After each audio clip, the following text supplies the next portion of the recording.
আসসালামু আলাইকুম। আমি জিহাদ নূর, যেতে হবে বহুদূর যদি থাকে আপনাদের দোয়া। রিশাদ হোসেন ভাই, এখন যে জিনিসটা হচ্ছে কি, যে কোনো মানুষ যদি ভালো করে বা সাফল্য পায়, তার পিছে কিন্তু সবাই ছোটে, এটাই স্বাভাবিক। রিশাদ হোসেনের নাম গন্ধ বলে কিছু ছিল না আজ থেকে 2 বছর আগে। সেই রিশাদ পিএসএল এ কিন্তু টপ উইকেট টেকার, 2 ম্যাচে কিন্তু 6 উইকেট, যেটা ইন্ডিয়াতে পার্পল কাপ বলতো, সেটাতে পাকিস্তান অন্য নাম রাখছে, সেই ক্যাপটা কিন্তু তার মাথাতে। তো বিষয় হলো যেটা, যে এই রিসার্চের আবিষ্কারকটা যে বিসিবির অনেক আগের একটা দালাল মিডিয়াতে আসছিল, তো দালালে বলতেছে যে রিসার্চকে তো আমরা অনেক আগে থেকে সুযোগ দেওয়ার ইচ্ছা ছিল আমাদের, আসলে ওরকম ভাবে চান্স পায়নি বা আমাদের সুযোগ হয়নি, একাদশে চান্স দিতে পারিনি। আমাদের একাদশটা অনেক অনেক প্লেয়ার সম্পূর্ণ ছিল, আমাদের পাইপলাইনটা শক্তিশালী ছিল, যার জন্য লেগ স্পিনারদের সুযোগ দিতে পারে না। কিন্তু খাসা দালাল একটা বলতেছিল দুদকের মামলা 5টা ঢুকে দেওয়া উচিত, নামটা নাই বললাম। তো বিষয় হচ্ছে যে রিসার্চের আবিষ্কারক কাটা, এই যে বাংলাদেশের নাম যে রোশন করেছে পাকিস্তানে যায়, এই রিসার্চকে আবিষ্কার করলো কে? বিসিবি না? আমি কখনোই এই রিসার্চকে আবিষ্কার করছি বিসিবি ক্রেডিট আমি দিব না। হাথুরে সিং সারা জীবনে যা বেতন নিছে, সব আমি মনে করলাম যে সে অসৎ পথে নিছে, বাংলাদেশের ক্রিকেটের কোনো কিছু শিখায় নাই, শাসাইছে সব বাদ। সারা জীবনে যে টাকা নিছে, সে টাকার একটা আসলে তুলে দিয়ে গেছে হাথুরে সিং, সেটা হচ্ছে রিশাদ হোসেন। রিশাদকে একমাত্র হাতুড়ি সিংই আবিষ্কার করে দিয়ে গেছে।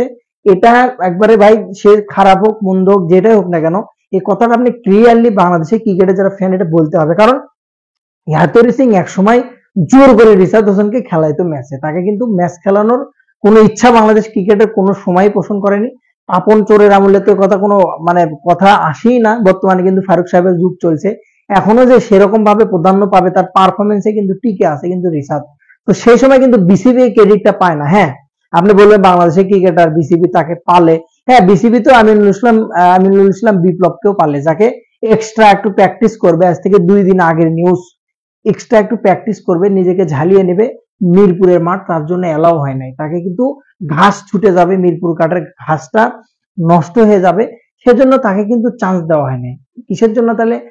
কারণ এই ক্রেডিটটা বিসিবি কিন্তু পায় না, এই কারণে এই কথাটা আমি বললাম। কিসের জন্য?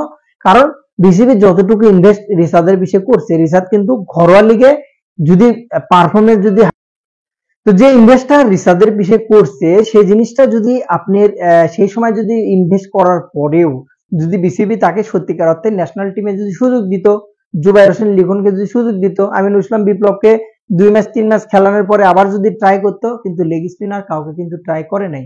এজন্য আমি ক্রেডিটটা একমাত্র হাতুড়ি সিংকে দিব, সে জোরপূর্বক ভাবে কিন্তু রিসার্চকে খেলাইছে লাহোর কালান্দার্সের হয়ে, এবং তাদের যে সতীর্থ আছে, তারা যে লাহোর কালান্দার্সের যে মালিক আছে, তে প্রচন্ড খুশি রিসার্চের প্রতি, এবং তার মুখে কিন্তু বাংলা পর্যন্ত বলাইছে, সে তাকে বলেছে রিসাদ আমি তোমাকে ভালোবাসি, একটা অন্যরকম। এই যে বাংলাদেশি প্লেয়াররা বাইরের যে লিগ গুলোতে যায়, যদি এরকম পারফরমেন্স করতে থাকে, ভালো যদি করতে থাকে, তো অবশ্যই বাংলাদেশের যে আনাচে কানাচে যে ক্রিকেটাররা আছে, অর্থাৎ রিসাদের মতো বা ন্যাশনাল টিমের বাইরে যেগুলো খেলোয়াড় আছে, অনেক অনেক ফ্র্যাঞ্চাইজি আছে, জানেন না আপনি হয়তো, বা তারা কিন্তু চোখ রাখে, জানেন ঘরোয়া লিগের কিছু ট্যালেন্ট, স্পেশাল ট্যালেন্ট খোঁজে তারা, সেগুলো কিন্তু অনেক অনেক সময় কিন্তু উপকারে কাজ, যেমন ইয়াং অনেকগুলো আইপিএল এ কিন্তু অনেকগুলো ইয়াং কিন্তু, প্রিয়ান্সের কথা যদি আপনি বলেন, 100 মার্কসে কিন্তু এবার 23 বছরের একটা ছেলে, প্রিয়াংশুর কথা। তো অন্যদিকে যে ইন্ডিয়াতে কিন্তু ট্যালেন্টের অভাব নেই, তো সেরকম ভাবে অনেক সময় কিন্তু খোঁজে। তো রিসার্চ যদি সেই পথটা পরিষ্কার করে, তো বাংলাদেশের ক্রিকেটেরই কিন্তু ভালো হবে, বাংলাদেশ ক্রিকেটারদেরই কিন্তু ভালো হবে, বাংলাদেশের ক্রিকেটার অনেক ক্রিকেটার বিদেশি লিগ গুলোতে চান্স পাবে, খেলবে, এটাই কিন্তু স্বাভাবিক। সো সেদিক থেকে আমি মনে করি যে রিসাদের অবশ্যই কোথাও যদি কোনো ফ্র্যাঞ্চাইজিতে চান্স পায়, তাকে সুযোগ দেওয়া উচিত, এবং ওভারটার এখানে খেলার কথা হচ্ছে, সেখানেও তাকে চান্স দেওয়া উচিত, খেলানো উচিত। এতে বাংলাদেশের ক্রিকেটের আহামরি ভাই আমরা খুব বড় ধরনের যে ক্রিকেট বোর্ড তা কিন্তু না। বেস্ট অফ লাক, ভালো থাকুন। রিসাদের জন্য শুভকামনা, সে পিএসএল এর সম্পূর্ণ টুর্নামেন্ট ইনজুরি মুক্ত ভাবে সুন্দরভাবে শেষ করুক এবং সেরা উইকেট টেকার হোক।